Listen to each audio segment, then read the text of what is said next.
Saya akan menjelaskan tentang James Roland Angel. Beliau menjelaskan 3 macam pandangan terhadap fungsionalisme. Fungsionalisme adalah psikologi tentang mental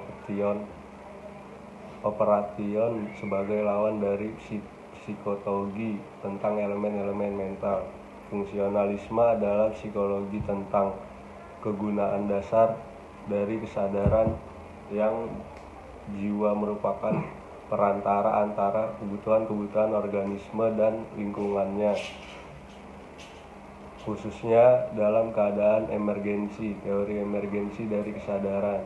Fungsionalisme adalah psikofisik, yaitu psikologi tentang keseluruhan organisme yang terdiri atas jiwa dan badan. Oleh karena itu, ia menyangkut juga hal di balik kesadaran seperti kebiasaan tingkah laku yang setengah disadar dan sebagainya.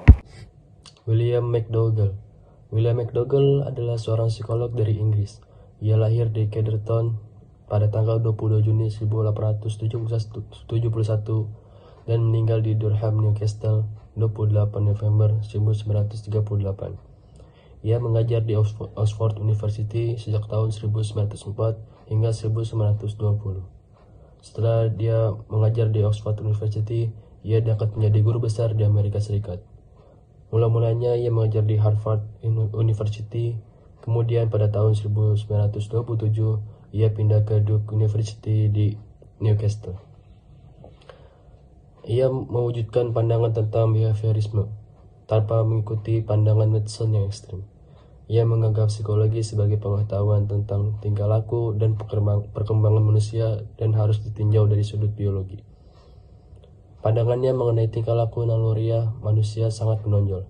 Dengan naluri tersebut dimaksudkan sebagai suatu disposisi lahiriah sampai pada pengamatan objek-objek tertentu, pengalaman emosional tertentu, dan pelaksanaan berbagai perbuatan tertentu. Atas dasar itulah ia menyusun suatu sistematika perilaku manusia. Beberapa pikirannya yaitu yang pertama, konsep tentang pikiran. McDougall merupakan salah satu psikologi yang menganggap pikiran sebagai suatu bentuk sistem biologis. Tokoh lainnya adalah William James. Keduanya mengumpamakan pikiran seperti hati atau paru-paru yang dirancang untuk bekerja secara partikular. Menurut mereka, kualitas pembentukan pikiran ditentukan oleh kesesuaiannya dengan kebutuhan lingkungan. Selanjutnya yaitu teori kepribadian. McDougall merupakan salah satu tokoh yang mengembangkan teori kepribadian dengan konsep yang sudah terstruktur. Pengembangan teori kepribadiannya dipengaruhi oleh tradisi pengamatan klinis dari Jean Martin Charcot dan Pierre Janet. Selanjutnya yaitu psikologi sosial. Pada tahun 1908, McDougall mendefinisikan psikologi sosial sebagai ilmu yang mempelajari manusia secara tidak bebas. Definisi ini diberikannya karena individu manusia menjadi yang utuh akibat dari lingkungan. Ia mengadakan penelitian dengan sudut pandang psikologis. Pendekatan psikologi yang diterapkannya pada psikologi sosial adalah melalui percobaan. Ia menggunakan pendekatan ilmiah untuk analisis psikologi. Salah satu teori yang menjadi hasil dari pendekatan tersebut adalah teori perubahan sosial. Selanjutnya yaitu psikologi bertujuan. McDougall termasuk salah satu tokoh yang paling awal mendefinisikan psikologi sebagai ilmu tentang perilaku. Tahun 1905, ia menyatakan bahwa psikologi memiliki kemungkinan untuk didefinisikan sebagai ilmu yang mempelajari perilaku makhluk hidup secara positif. Ia mengemukakan sejumlah teori yang kemudian dikenal sebagai psikologi bertujuan. Teori-teori ini memberikan inspirasi terhadap aliran behaviorisme di Amerika Serikat. Yang terakhir yaitu psikologi hormon. Psikologi hormon merupakan teori yang dibuat oleh McDougall yang menjadi bentuk pengakuan bahwa motif merupakan energi. Dalam teorinya ini, hasrat ditetapkan sebagai penentu dari sebuah perilaku. Perilaku juga cenderung bekerja secara analog melalui proses-proses yang berkaitan dengan ilmu alam dan ilmu kimia. Beberapa karya tulisnya yang pertama yaitu Introduction to Social Psychology. Introduction to Social Psychology merupakan buku teks yang ditulis oleh McDougall dan diterbitkan pada tahun 1908. Penerbitan buku ini kemudian mengurangi pengaruh dari buku Social Psychology yang ditulis oleh Wilhelm Wundt. Introduction to Social Psychology merupakan salah satu buku yang membahas tentang salah satu faktor penentu dari perilaku sosial, yaitu kebiasaan.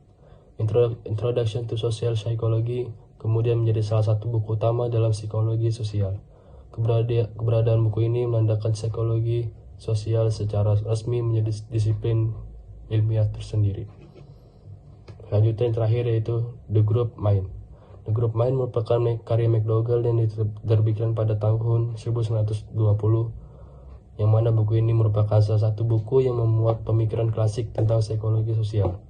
Pemikiran-pemikirannya berasal dari pemikiran tentang gerakan sosial dan pemikiran kolektif. William James seorang pendahulu yang dianggap paling penting untuk aliran fungsionalisme. Pendidikan awalnya adalah seorang dokter dan ia pertama kali mengajar fisiologis di Harvard pada tahun 1872. Semenjak tahun 1878, ia mendalami filsafat dan psikologi serta mendapat gelar profesor untuk kedua bidang tersebut. William James seorang filsuf, seorang pendiri serta mempopulerkan mazhab pragmatisme. Pemikirannya terkait pragmatisme terlihat dalam bukunya yang berjudul Pragmatism 1907, yang di dalamnya terdapat gambaran secara sistematis tentang cara melihat sebuah kebenaran, filsafat, pengetahuan, realitas, dan fenomena. Agama yang sebagian besar memberi warna tulisannya dari tahun 1890.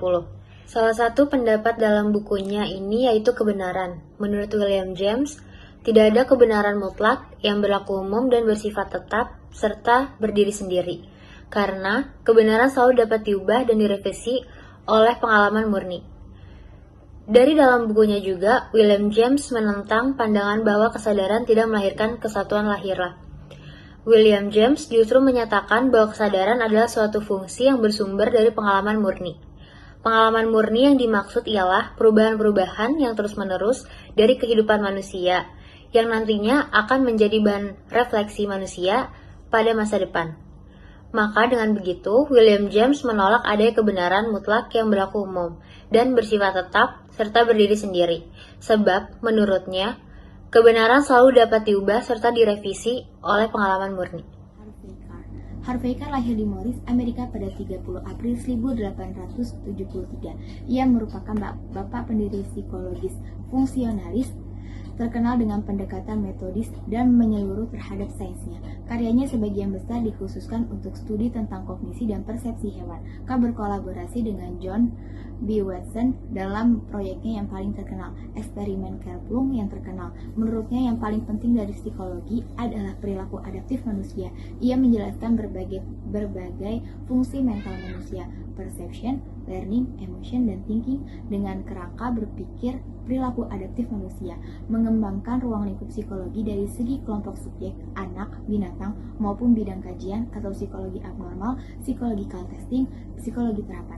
Hal ini dimungkinkan karena aliran fungsionalisme lebih terbuka kepada perbedaan individual dan aplikasi daripada strukturalisme. Salah satu pelopor psychological testing adalah James McHenry-Cattell, mantan murid Moon. Selanjutnya, bidang psychological testing ini menjadi salah satu bidang kajian penting dan paling populer dalam psikologi, memperkenalkan pentingnya perilaku nyata sebagai representasi dari aktivitas mental. Pandangan ini mempersiapkan jalan bagi berkembangnya aliran baru, behaviorisme yang berpegang pada perilaku nyata sebagai satu-satunya objek psikologi, memperkenalkan konsep penyesuaian diri sebagai objek psikologi.